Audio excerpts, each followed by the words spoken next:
Boa noite. Você vai ver no Jornal do Rio que a Justiça suspendeu trechos da flexibilização do isolamento social dos decretos de Witzel e Crivella. Atividades esportivas ao ar livre e realização de cultos, por exemplo, estão suspensas. Vamos falar também do caso de um homem que matou a própria mãe, de 70 anos, menos de 24 horas depois de ter saído da cadeia. E os cariocas reclamam da falta de entrega dos Correios. Filas têm se formado nas agências para retirada das encomendas. E amanhã, o governo do Rio vai abrir uma consulta pública sobre o projeto de privatização da SEDAI. Tudo isso e muito mais aqui no Jornal do Rio, que volta em 30 segundos e eu te espero, hein?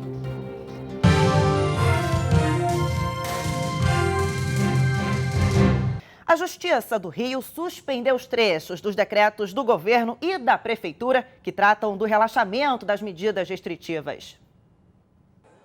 O reencontro do carioca com uma rotina mais perto do normal durou pouco.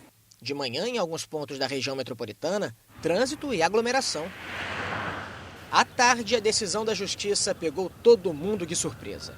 No despacho, o juiz da 7ª Vara de Fazenda Pública da capital afirma que o plano de reabertura não cumpriu os mais básicos requisitos, sequer rudimentares, de uma análise do impacto regulatório.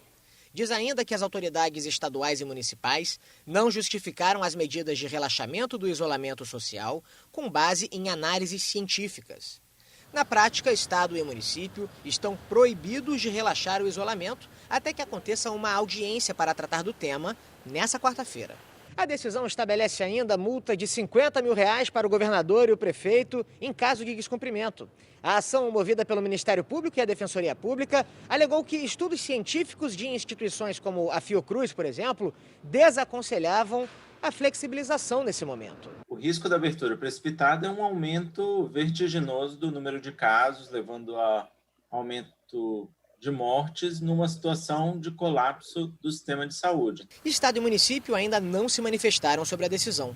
No decreto que autorizou a reabertura, o governo do estado argumentou que houve redução na procura pelas unidades de saúde e na fila de espera por leitos. O resultado da flexibilização da quarentena pôde ser visto hoje no calçadão de Caxias. Lojas lotadas, algumas com fila na porta, e uma multidão ignorando completamente o distanciamento social. A senhora não fica com medo não dessa aglomeração? 80 anos? Não, a gente não tem que ter medo, a gente tem que viver. E durante o processo de reabertura do comércio, as lojas precisam se adequar aos novos procedimentos de limpeza e a demanda em empresas especializadas nesse serviço já aumentou. Limpa aqui, desinfecta ali. O que antes parecia exagero, agora virou hábito. Quem imaginou que um dia chegaria na empresa e precisaria desinfectar a sola dos calçados em um tapete com um produto específico? Passar álcool em gel nas mãos? Pois é, se as empresas já estão se adequando aos novos padrões de limpeza, imagina como vai ser em lojas que tinham grande circulação de pessoas. Mas elas já estão se preparando. Essa empresa especializada em limpeza comercial diz que a procura pelo serviço cresceu na pandemia. Bom, o aumento nosso foi gigantesco em relação de faturamento deste mês em relação ao faturamento do ano passado, a gente teve um aumento de 50%. O Rio de Janeiro já virou um dos maiores clientes. O Rio de Janeiro é hoje o local que nós mais estamos realizando esse serviço em metragem quadrada. Né? Rio de Janeiro, eu acho que essa semana que passou, nós fizemos 148 mil metros quadrados de aplicações aí no Rio de Janeiro.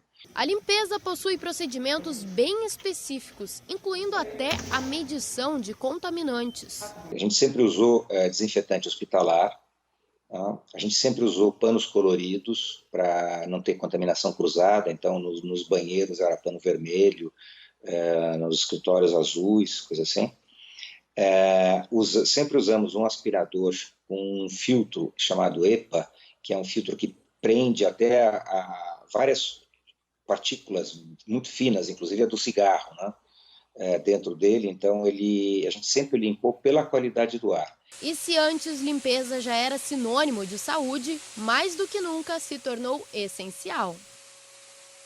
E a Prefeitura do Rio recebeu 162 respiradores comprados da China. Além dos aparelhos, também chegaram 120 monitores e mais de 440 mil máscaras para profissionais da saúde. Essa carga chegou no aeroporto Galeão durante a madrugada e com todos esses equipamentos, a Prefeitura pretende abrir mais leitos na rede municipal de saúde para atender aí os pacientes infectados com o coronavírus. E Volta Redonda autorizou que as instituições religiosas adotem o sistema drive-in para realizar cultos e missas, mantendo o distanciamento social. O sistema drive-in possibilitou que centenas de pessoas voltassem a participar de celebrações religiosas em Volta Redonda. Para isso, a Prefeitura disponibilizou o pavilhão de eventos municipal da Ilha São João. O local tem capacidade para 200 carros e o culto inaugural aconteceu neste domingo. Instituições religiosas de todas as crenças podem utilizar o local. O sistema drive-in surgiu como uma solução para atender instituições religiosas aqui de Volta Redonda que pararam de funcionar há mais de 70 dias e ainda não tiveram autorização para começar a flexibilizar as atividades, apesar de um decreto do Estado, publicado na última sexta-feira, já ter autorizado a retomada de reuniões em templos religiosos. Na cidade, continua valendo uma decisão judicial que ainda não permite a retomada das celebrações em local fechado, mas a Prefeitura quer rever o cronograma antecipando algumas medidas de flexibilização.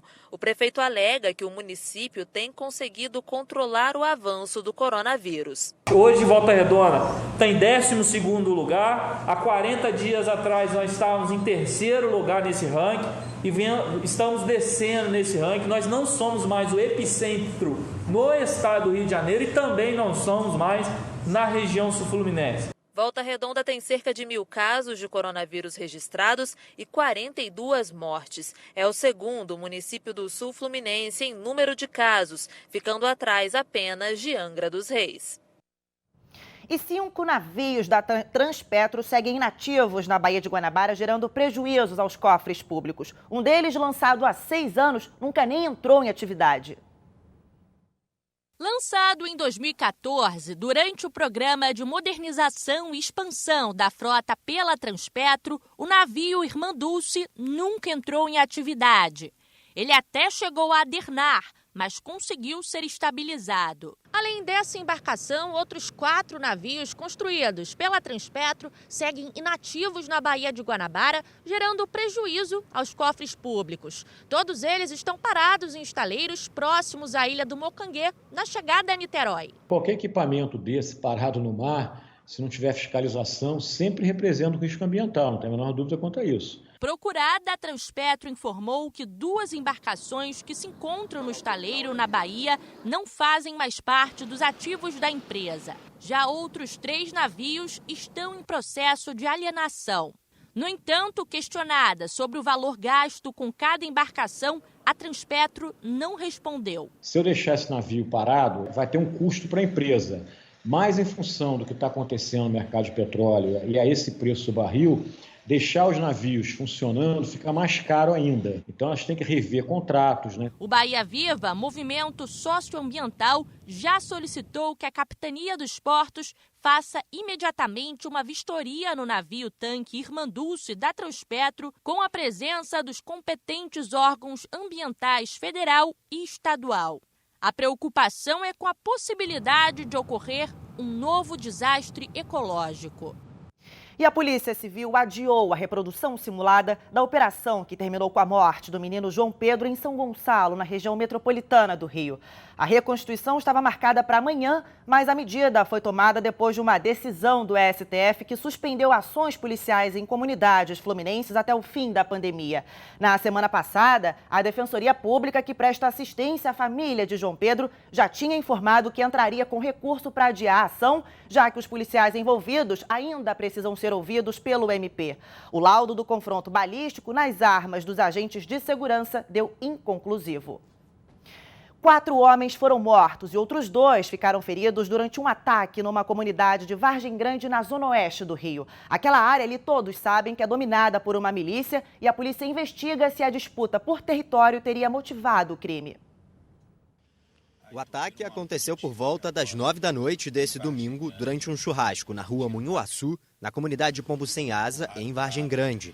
Testemunhas contaram à Polícia Civil que cerca de 10 homens, encapuzados em motos e carros, chegaram atirando. Iranda Conceição, Diego Ribeiro Dias, Éricles Silva Santos e Bruno Vajalegre morreram no local. Outras 2 pessoas ficaram feridas e foram levadas para hospitais.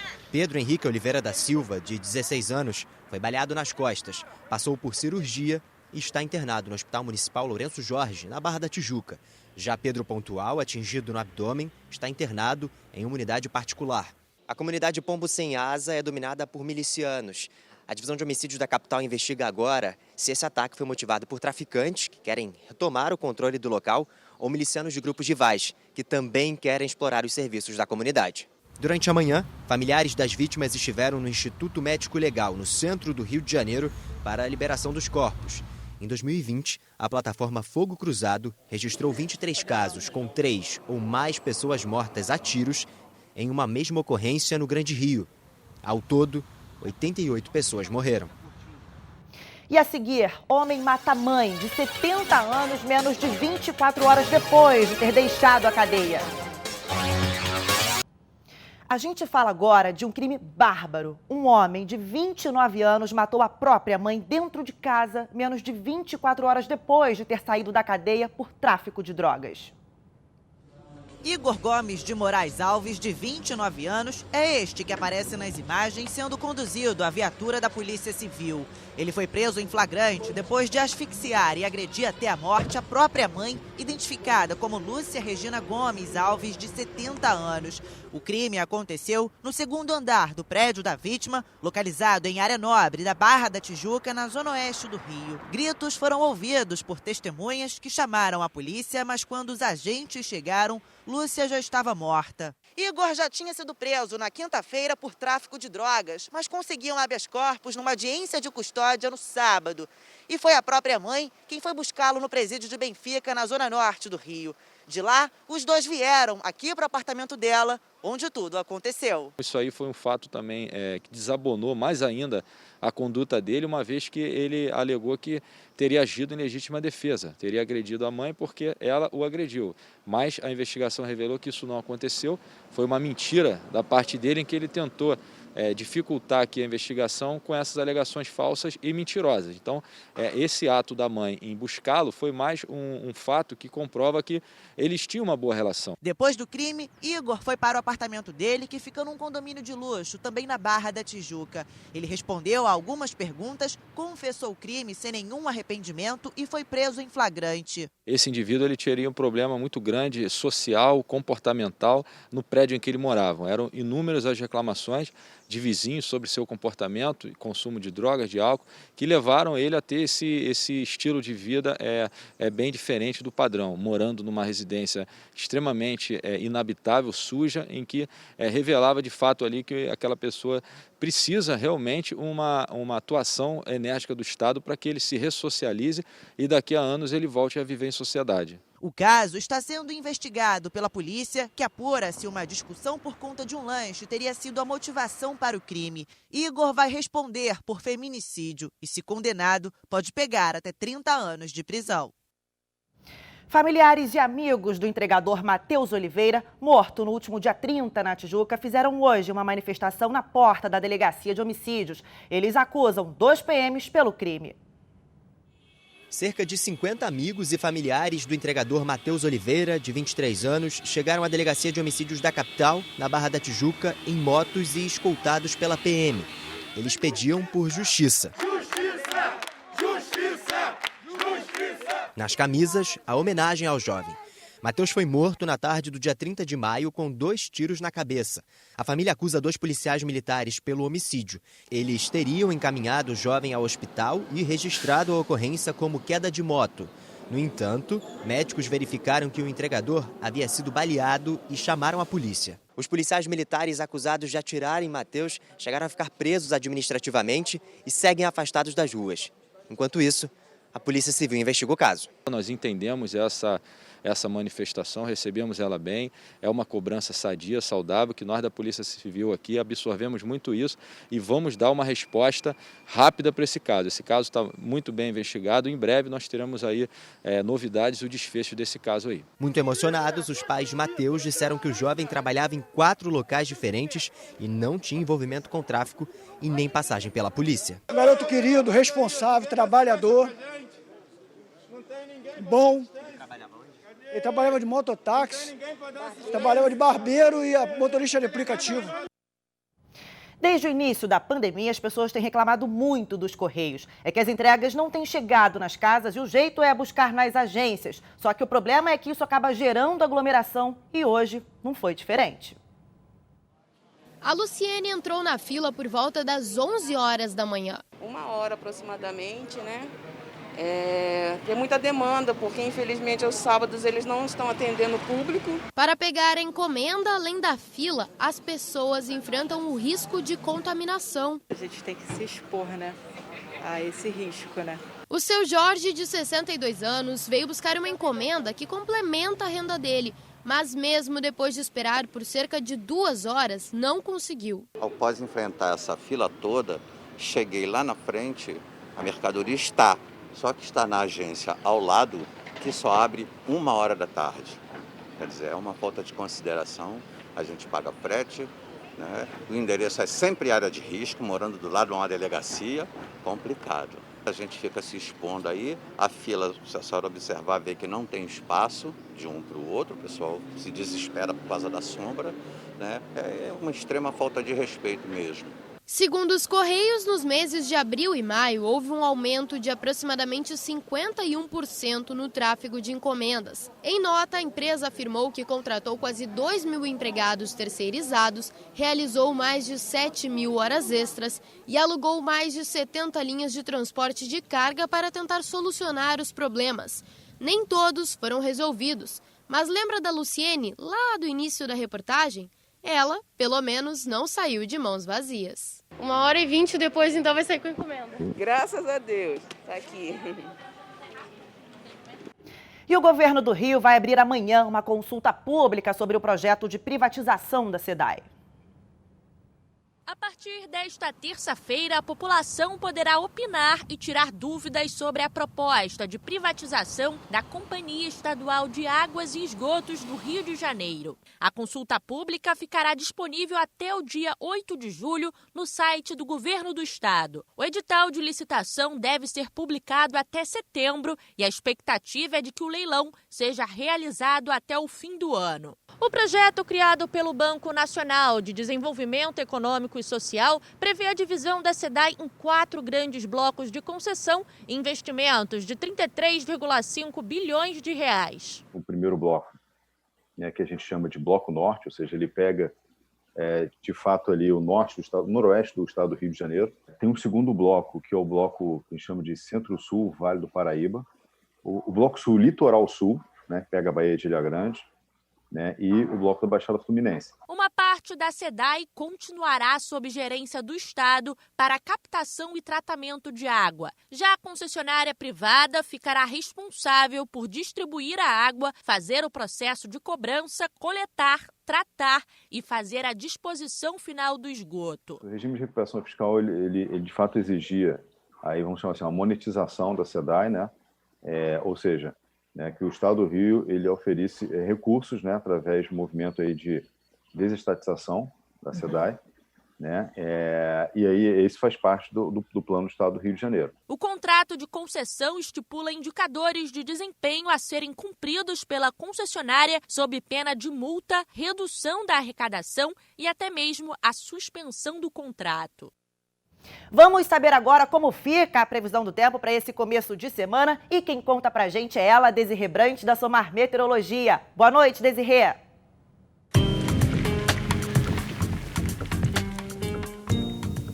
Olá, Yasmin, muito boa noite. A semana começou com tempo firme no sudeste. Amanhã tem previsão de chuva, mas é só em São Paulo, e o Rio de Janeiro vai ter uma semana praticamente inteira de sol e calor durante as tardes. Agora vamos às temperaturas.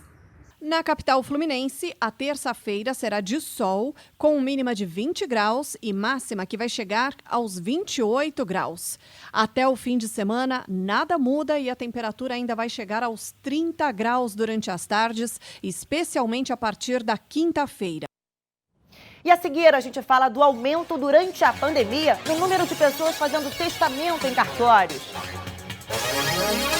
O número de pessoas fazendo testamento em cartórios aumentou mais que o dobro durante esse período de pandemia. A repórter Laila Alac explica na reportagem. Para muitos ainda é um tabu.